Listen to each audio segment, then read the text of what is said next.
Hello friends, welcome to my YouTube channel. आज हम यहाँ पर करेंगे जनरल स्टडी का एग्जाम पेपर, जो कि हमारा प्रीवियस ईयर का एग्जाम पेपर है। यहाँ पर हम जनरल स्टडी के जो भी हमारे महत्वपूर्ण क्वेश्चन है यहाँ पर हम उसको कवर करेंगे, ठीक है ना। तो यानी कि हमें कुछ नहीं करना है, जो भी हमारे एग्जाम में पूछे गए क्वेश्चन है उनको सिर्फ रिवाइज करना है, कहीं पर नोट करते चलिएगा। काफ़ी इंपॉर्टेंट क्वेश्चन है जो हमारे एग्जाम में काफ़ी बार पूछे जाते हैं।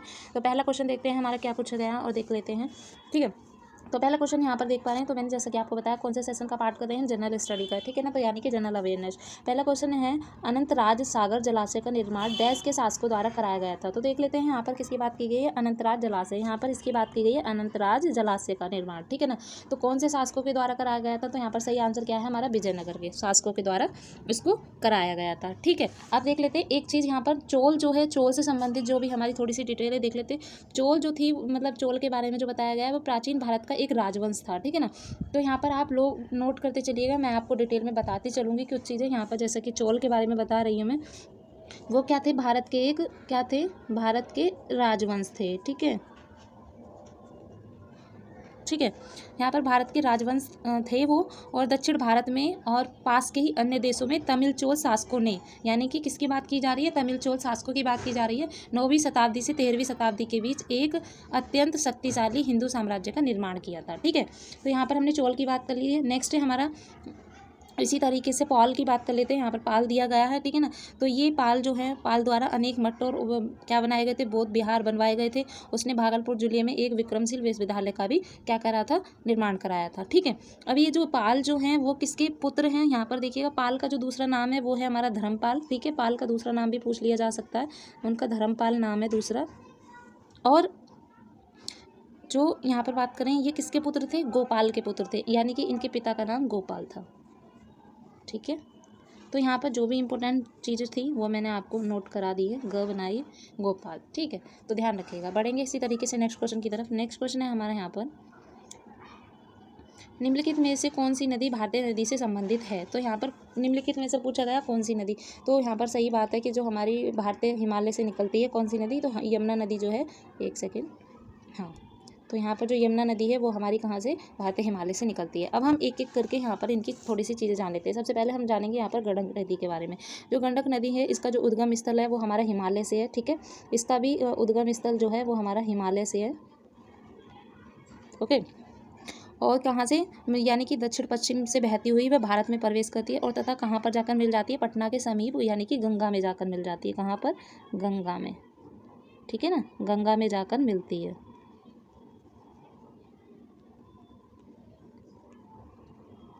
ओके।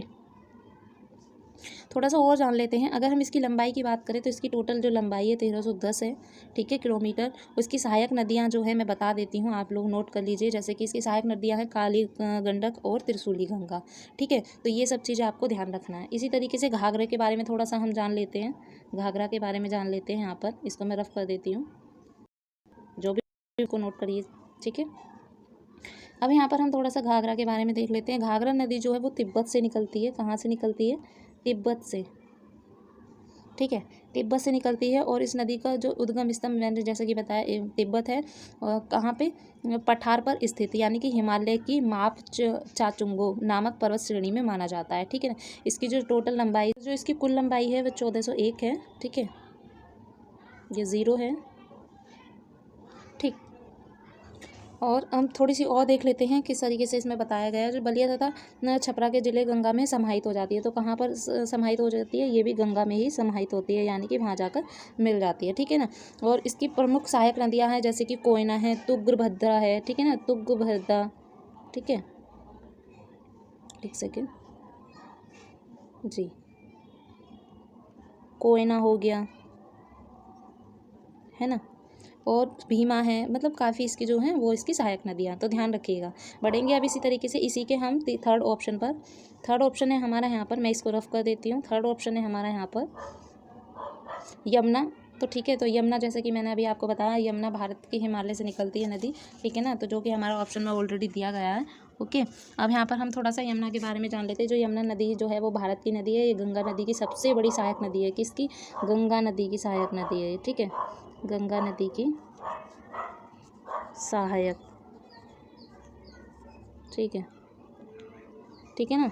और यहाँ पर देख लेते हैं सबसे बड़ी नदी के नाम से भी इसको जाना जाता है, जो यानी कि यमुनोत्री उत्तरकाशी जो उत्तराखंड की जगह से यानी कि नामक जगह से निकलती है और प्रयागराज गंगा में जाकर मिल जाती है। तो ध्यान रखने का, ये भी गंगा में ही जाकर मिलती है, ठीक है, प्रयागराज में जाकर, ठीक है ना। इसकी सहायक नदी जो है वो देख लेते हैं। अगर हम लंबाई चौड़ाई की बात करते हैं, जो इसकी लंबाई चौड़ाई हो जाएगी हमारी 1376, और चौड़ाई की बात करें तो यहाँ पे 322 किलोमीटर फीट चौड़ी, ठीक है ना, ये चौड़ाई है इसकी।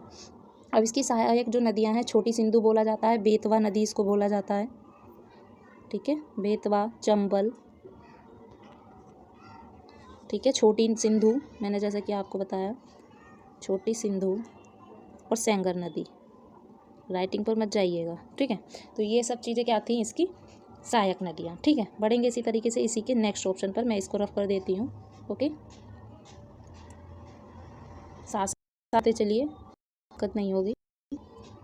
हाँ, तो नेक्स्ट है हमारा कोसी नदी। कोसी नदी के बारे में जान लेते हैं। हमें एक चीज़ ध्यान रखिएगा, कोसी नदी के बारे में पढ़ लेते हैं फिर बताती हूँ। देखिएगा, कोसी नदी की जो हमारी यहाँ पर बात करते हैं, कोसी नदी गंगा की सहायक नदी है, ये भी, ठीक है ना। किसकी सहायक नदी है? गंगा की, ठीक है, गंगा की सहायक नदी है। और कहाँ से निकलती है? नेपाल से निकल करके ये बिहार के निकट गंगा में जाके मिल जाती है। तो ध्यान रखना, सहायक नदी मोस्टली गंगा की हैं और कहाँ, गंगा में ही जा करके मिल जाती हैं, है ना। तो ये चीज़ ध्यान रखना है, ठीक है। लेकिन कहाँ से? बिहार के निकट, ठीक है ना, बिहार के निकट है ये कोसी नदी। अब इसकी हम लंबाई की बात करें तो इसकी लंबाई है 729 या फिर 720 कह सकते हैं, ठीक है ना, किलोमीटर, ठीक है। इसकी जो सहायक नदियाँ हैं, इंद्रावती हैं, इंद्रावती, दूध कोसी, दूध कोसी, ठीक है, अरुण, लिख लीजिए, अरुण, ठीक है, लिखू तैमूर, जो भी मतलब बहुत सारी चीज़ें हैं। तो इसकी सहायक नदियाँ हैं। और एक चीज़ बताती हूँ, इस जो क्या है, इसे बिहार का शोक नदी भी कहा जाता है। शोक नदी भी इसी को कहा जाता है। क्या कहा जाता है? शोक नदी, ठीक है। तो मैं इसको रफ कर देती हूँ और बढ़ेंगे इसी तरीके से हम आगे। समझ गए होंगे ये चीज़ें आप। ज़्यादा जल्दी मैं यहाँ पर रफ कर रही हूँ या फिर स्पीड से पढ़ा रही हूँ, तो आप लोग क्या कीजिए, इसको पीछे वीडियो को पॉज करके देखिएगा और पीछे प्रीवियस मतलब पीछे बैक में जा करके आप वहाँ पर उसको पॉज कर करके नोट कर सकते हो, ठीक है। इसी तरीके से चलेंगे नेक्स्ट क्वेश्चन। नेक्स्ट क्वेश्चन है हमारा, निम्नलिखित में से कौन पंडित शंकर के गुरु हैं? अब देखिएगा, मैंने यहाँ पे जो क्वेश्चन कराया आप इस चीज़ से समझ गए होंगे। देखिएगा, ये जो हमने क्वेश्चन कराया था, इससे मैंने चारों ऑप्शन को एलिमिनेट करके आप लोगों को बताया। अब यहाँ पर एक चीज़ ध्यान रखिएगा, जो एग्जामिनर होता है उससे रिलेटेड जो चीज़ें होती हैं, जैसे कि नदी है, नदी से ही रिलेटेड हमारी और नदियाँ भी यहाँ पर दे दी गई हैं, कहाँ से निकलती क्या, तो हमें क्या नदी के बारे में डिटेल में पता होना चाहिए, तभी हम और नदी के बारे में यहाँ पर जानकर मतलब पता होगा, ठीक है। सपोज यहाँ पर घाघरा नदी के बारे में पूछा होता तो हमें पता होता तो हम सही से आंसर इसका कर पाते। तो यहाँ पर यही चीज़ ध्यान रखने वाली है कि हमें क्वेश्चन के साथ साथ जो हमारे चारों ऑप्शन दे रखे हैं उसको भी हमें एलिमिनेट करके चलना है, यानी कि चारों ऑप्शन को भी हमें डिटेल में जानने की कोशिश करना है, ना कि बस आपने जो ऑप्शन दिया गया ऑप्शन का जो सही आंसर है उसको कर लिया और देन फिनिश। नहीं, चारों ऑप्शनों को हमें करके चलना है कि हाँ, चारों ऑप्शन कहीं ना कहीं एग्जामिनर ने किसी कुछ सोच कर ही सेट किए होंगे ना, तो ये चीज़ ध्यान में रखना है, ठीक है। या फिर क्यों कन्फ्यूजन में रखने की वजह से यहाँ पर जो रिलेटेड जो हमारे वर्ड्स होते हैं इसीलिए यहाँ पर उसको सेट किए जाते हैं। तो चलिए बढ़ते हैं इसी तरीके से नेक्स्ट क्वेश्चन। जैसे कि नेक्स्ट क्वेश्चन है हमारा, निम्नलिखित में से कौन पंडित रविशंकर के गुरु हैं? तो यहाँ पर किसकी बात की गई है? पंडित रविशंकर की, ठीक है, ठीक है। देख लेते हैं पंडित रविशंकर के बारे में। यहाँ पर जो हमारे पंडित रविशंकर हैं, ठीक है, वो किसके गुरु हैं? अलाउद्दीन खान के। तो यहाँ पर सबसे पहले अब हम देखेंगे थोड़ा सा अलाउद्दीन खान के बारे में देखेंगे।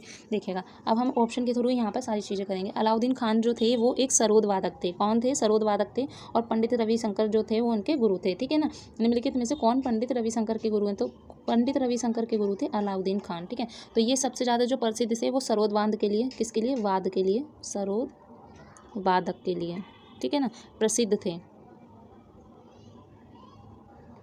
ठीक। और मैं तुम्हें बता देती हूँ एक चीज़ और, इन्हें 20वीं शताब्दी ईस्वी में महान शिक्षकों के यानी कि संगीतकारों का महान गुरु माना जाता था, ठीक है ना। तो ये चीज़ काफ़ी अच्छी है। नेक्स्ट देख लेते हैं हम। नेक्स्ट इसी का जो हमारा नेक्स्ट ऑप्शन दिया गया है उससे रिलेटेड मैं इनको रफ करती चलूँगी। आप लोगों को अगर लिखना है तो पीछे वीडियो को पॉज कीजिए और जा करके लिखिएगा, ठीक है।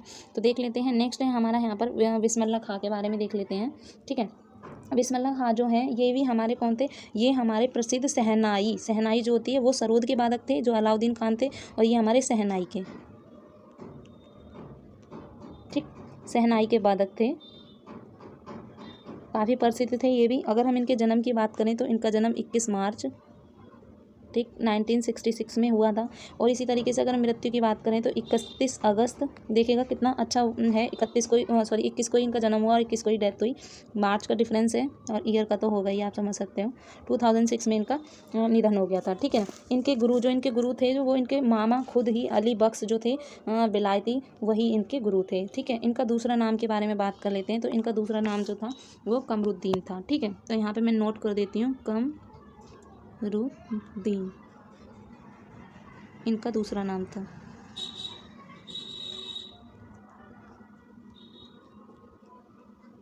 ठीक, तो ये चीज़ ध्यान रखिएगा और राइटिंग पे बिल्कुल मत जाइएगा, ठीक। बढ़ेंगे इसी तरीके से इसके नेक्स्ट ऑप्शन पे, मैं इसको रफ कर देती हूँ, ठीक। इसका जो नेक्स्ट ऑप्शन है वो है हमारा अमजद अली खान। देख लेते हैं अमजद अली खान के बारे में भी। जो अमजद अली खान थे, मैंने जैसे कि प्रीवियस क्वेश्चन में बताया कि क्वेश्चन के साथ हमें चारों ऑप्शन को भी एलिमिनेट करके चलना है, यानी कि चारों ऑप्शन के बारे में डिटेल में जानने की कोशिश कीजिए, क्योंकि हमारे चारों ऑप्शन, यानी कि जब हमारा ये क्वेश्चन पूछा जा सकता है तो उससे रिलेटेड जितनी भी जानकारी हो सकती है वहाँ से भी हमारे क्वेश्चन बन सकते हैं। तो सबसे पहले वही चारों ऑप्शन उठाइए ना जो एग्जाम ने पूछे हुए हैं और सेट किए हुए हैं, ठीक है। तो ठीक है, चलो बढ़ते हैं। इसको मैं रफ कर देती हूँ नेक्स्ट, क्योंकि हमें इसी का ही नेक्स्ट ऑप्शन का डिटेल जानना है, ठीक है। तो नेक्स्ट है हमारा यहाँ पर अमजद अली खान। तो अमजद अली खान जो थे वो एक सरोद वादक थे, ठीक है, सरोदक वादक थे, ठीक है। इन्हें भारत सरकार द्वारा, देखिएगा, भारत सरकार द्वारा 1991 में क्या मिला था, कला क्षेत्र में पद्म भूषण प्राप्त हुआ था इन्हें, ठीक है ना। तो इनको क्या मिला था, पद्म भूषण मिला था, ठीक। कब मिला था, मैंने यहाँ पर जैसे कि बताया 1991 में। काफ़ी ये ध्यान रखना है आप लोगों को, ठीक। इसे इन्हें क्या किया गया था, पद्म भूषण से सम्मानित किया गया था। और इनके अगर हम जन्म की बात करें तो इनका जन्म जो हुआ था, यहाँ पर देखिएगा, इनका जन्म हुआ था 9 अक्टूबर 1945 में, ठीक। तो ये क्वेश्चन आपको कैसे लग रहे हैं कमेंट करके ज़रूर बताइएगा, ठीक है फ्रेंड्स। और अगर हमारे सेशन पे आप पहली बार जुड़ रहे हो तो हमारे चैनल को सब्सक्राइब कीजिएगा और अपने फ्रेंड के साथ सभी क्वेश्चन को शेयर कीजिए, ताकि उन लोगों को भी इनका लाभ मिल सके, ठीक है। मैं चाहती हूँ सभी स्टूडेंट इस सीरीज से जुड़ें, ताकि सभी लोगों को इसका लाभ मिल सके, देख सको आप किस टाइप के क्वेश्चन एग्जामिनर पूछता है, ठीक है। बढ़ते हैं इसी तरीके से नेक्स्ट क्वेश्चन की तरफ। नेक्स्ट क्वेश्चन है हमारा, त्रिवेंकश्वर निम्नलिखित में से किस नदी का उद्गम स्थल है। तो जैसे कि आप देख पा रहे हो, नदियों से काफ़ी क्वेश्चंस पूछे जाते हैं। अभी हमने पीछे नदी के बारे में पढ़ा, 4 ऑप्शन थे, उनके बारे में डिटेल में जाना। सेम ऐसे ही यहाँ पर निम्नलिखित में से ये क्वेश्चन पूछा गया, ठीक है ना। तो यहाँ पर अगर हम इसकी बात करें तो इसका सही आंसर हो जाएगा हमारा गोदावरी। आपसे रिक्वेस्ट है कि जो भी हमारा क्वेश्चन नदी से रिलेटेड दिया गया है, यानी कि वो तो करना ही, प्लस नदी का एक सेपरेट अपना अलग से उसको पढ़ना, ठीक है ना, ठीक है, क्योंकि नदी से काफ़ी क्वेश्चन पूछे जाते हैं। और मैं जल्दी ही एक नदी के ऊपर एक सेपरेट वीडियो लेकर के आऊँगी, ठीक है ना। तो उसको भी आप चाहें तो देख सकते हैं, और आप अलग से पढ़ना चाहते हैं तो कोई इसमें इशू नहीं है, आप अलग से कहीं भी जहाँ पे आपको अच्छा लगता है वहाँ पढ़ सकते हैं। नेक्स्ट है हमारा यहाँ पर, is what from is the energy derived from the food that we eat is store in our body, ठीक है। तो क्या हो जाएगा यहाँ पर हमारा 3 ऑप्शन इज़ यहाँ पर 3 ऑप्शन हमारा सही है। बढ़ेंगे इसी तरीके से नेक्स्ट क्वेश्चन, ठीक है। यहाँ पर हमारे 5 नंबर का क्वेश्चन ये इंग्लिश में सेट कर दिया है, वो उनके ऊपर डिपेंड है क्यों किया है, क्या है, जो भी है। नेक्स्ट है हमारा यहाँ पर क्या दिया गया, कॉलम ए को कॉलम बी से यानी कि मैचिंग दी गई है, ठीक है। तो मैचिंग दी गई है, हमें इसको किस तरीके से सॉल्व करना है ये ध्यान रखना है, ठीक। तो देख लेते हैं इसको किस तरीके से इन्होंने मैच किया हुआ है। जो हमारा विटामिन ई है वो हमारा किससे संबंधित है, विटामिन ई जो है वो हमारा रेटिनल से संबंधित है, ठीक है। इसी तरीके से विटामिन B12 जो है वो हमारा किससे संबंधित है, कोवालामिन, ठीक है। नेक्स्ट है हमारा विटामिन सी जो है वो हमारा किससे संबंधित है, एक्सकॉर्बिक अम्ल से। और डी जो है हमारा वो डायरेक्टली डी से ही संबंधित है, ठीक है। तो जो हमारे यहाँ पर इससे हमें एक चीज़ क्लू मिलती है कि जो हमारे विटामिन के जो क्वेश्चन है, यानी कि ये हमारा साइंस से रिलेटेड है, ये भी हमें पूछा जा सकता है। एग्जामिनर कहाँ से क्वेश्चन पूछता है ये हम नहीं आइडिया लगा सकते हैं, वो कहीं से भी पूछ सकता है, ठीक है। अभी जैसे कि ये हमारा जनरल स्टडी का था, कुछ एग्जाम में क्या होता है हमारा साइंस भी इंक्लूड होता है, तो ये हमारा वहीं से साइंस का क्वेश्चन उठाया गया है, ठीक है ना। तो अभी आज के लिए इतना ही रखते हैं, मिलेंगे इसी तरीके से हम नेक्स्ट वीडियो में, ठीक है friends, take care, bye bye.